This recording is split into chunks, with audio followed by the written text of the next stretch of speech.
So Philip, the subject of your lecture this evening is making the digital welfare state work for people. In your report on the United Kingdom, as Special Rapporteur on Extreme Poverty and Human Rights, you had a number of criticisms of what you call the disappearance of the welfare states behind the digital welfare state. Could you just say a few words about those criticisms?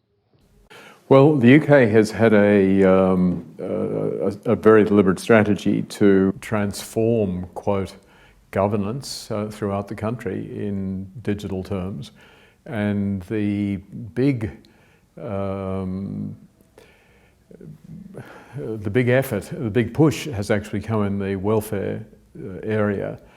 So the digital by default nature of universal credit is actually an overstatement in the sense that it's really close to digital by compulsion. So if people want to get universal credit, want to get access to their benefits, they have to go online, they have to be able to operate a computer, they have to have access to the internet, and they then have to continue to engage with the Department of Work and Pensions on a very regular basis electronically. But what sort of problems does that really pose in terms of access? How many people or what kinds of people are affected by that change? Well, the department is relatively dismissive or over-optimistic, saying, look, most people can do this, it's not a problem, and for those few who can't, we'll take care of it. That's not the picture that you get if you look at, there's a Lloyd's survey of consumer access to the internet. There's Ofcom surveys of the extent to which people have difficulty accessing electronic databases and so on. And what you find is that there are significant percentages, now that might only be 10%, but of older people, significantly higher percentages of people with disabilities. Even in the youth group, 16 to 24, there's a lot of difficulty of access to the internet. So in fact, there are quite large segments of the community who are potentially either excluded or at least prejudiced by having to be online on a very regular basis for benefit purposes. So one issue is access to the necessary infrastructure, but do your concerns about so-called digital welfare or the use of technologies such as artificial intelligence go wider than that? I think there's no doubt that these new technologies have immense potential. I'm not opposed to them at all. I think they should be used to the full. I think what we see in the digital area is that they've been overwhelmingly used in a negative way. Governments and others see them as an opportunity to cut back on welfare budgets, not to make them smarter, not to make them better targeted, but rather to produce large savings to pursue other agendas, such as the fraud prevention agenda, which looks neutral on its face, but in fact is driven by an ideology that tries to discredit welfare. It's driven also by a privatization agenda, because so much of this work is outsourced, it goes to companies, or it's actually privatized. That takes government less or more out of the picture than it was. I think the basic concern I have is with the way in which the digital welfare state is being implemented. So you focus in your UK report on initiatives here, but is your sense that this is a trend that is wider than the UK, is worldwide? At New York University Law School, we've set up a project called the Digital Welfare State and Human Rights, and it's driven precisely by the realization that in a very wide range of states, these issues are becoming more and more prominent.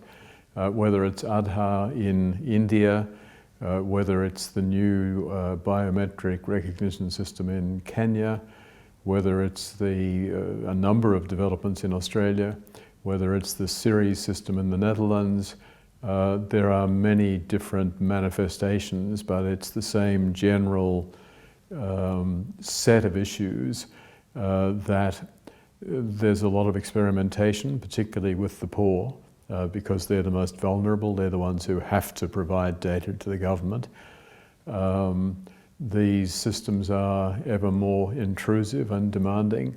They provide an opportunity for government to really control in ways that we wouldn't contemplate for the rest of the population. So I think there are a lot of major concerns with the way in which these digital welfare states are evolving.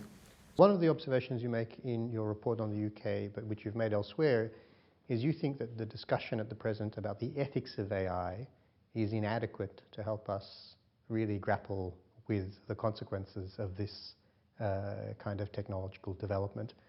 Why is human rights law fit for purpose? I think ethics is completely open-ended. I'm sorry to say that, but it's basically in the eye of the beholder. And what we have are the major tech companies as the key players in the development of various ethical codes adopted in different contexts. These ethical codes will almost always acknowledge human rights. Not always, but usually up front somewhere. Human rights are important. That's the end of human rights. From then on, it's a pretty open-ended list of various criteria of fairness and transparency and openness and whatever. But these have no solid meaning, no clear definition. They're certainly not matters of law. And of course the tech companies will say, well, human rights is out of date, they're not flexible enough, we need to be able to move faster and more quickly and to adapt, etc. Human rights are yesterday's benchmark. I think that is basically leaving the tech companies as they want with a carte blanche, where they determine what are the main principles that are going to govern their own activities. It means we move away from the state. It means that we move away from any agreed conception of what the basic values are. It's true that human rights language is not written in a way that can very readily be applied to a lot of the very sophisticated settings in the tech area. But we just have to adapt them and make them fit for purpose. But they remain the bedrock foundation that should be used rather than simply sidestepped, which is what's happening now. So one last question. In your ongoing project on the digital welfare state, do you anticipate developing interpretations or refinements of human rights law that might well be able to be used in the design of some of these new digital systems? I think there's a challenge in getting the right mix between the universal and the local. In other words, I would certainly like to see the universal human rights regime made more appropriate and like it to become more conscious, more sophisticated in relation to these matters. But it's also true that a lot of this is local. The system that's going to work in India, the protections that are needed there, the system of accountability and so on, is going to look quite different from that in the United Kingdom or Australia.